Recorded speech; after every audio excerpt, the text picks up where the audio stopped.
Tirana sërish kthehet në qendrën e politikës evropiane ku 47 krerë shtetesh do të takohen në kryeqendrën e Shqipërisë. Tema në takimin e 16 majit është Europa e re në një botë të re, unitet, bashkëpunim, veprimi i përbashkët, i cili për herë të parë zhvillohet në Ballkanin Perëndimor.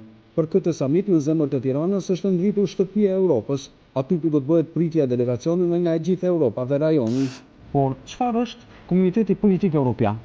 Komuniteti Politik Evropian është iniciativë e presidentit francez Emmanuel Macron. E ndërmarrë në vitin 2022, është një forum pan-evropian në përbërje më shumë se 10 krerësh të shteteve edhe nga jashtë BE-s.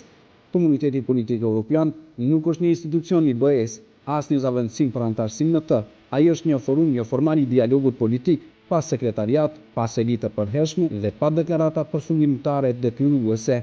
Në një Europë të mbushur me institucione si Bashkimi Evropian, OSBE dhe Këshilli i Europës, Komuniteti Politik Evropian ofron një hapësirë të re për sinergji, ndërsa në krahasim me samite tjera ofron një atmosferë më të lirshme dhe më spontane. Pjesa më e madhe e këtij takimi mjedisor i kushtohet takimeve dypalëshe të planifikuara, por edhe spontane, po të mund të shndërrohen shpejt në takime më të mëdha sipas nevojës.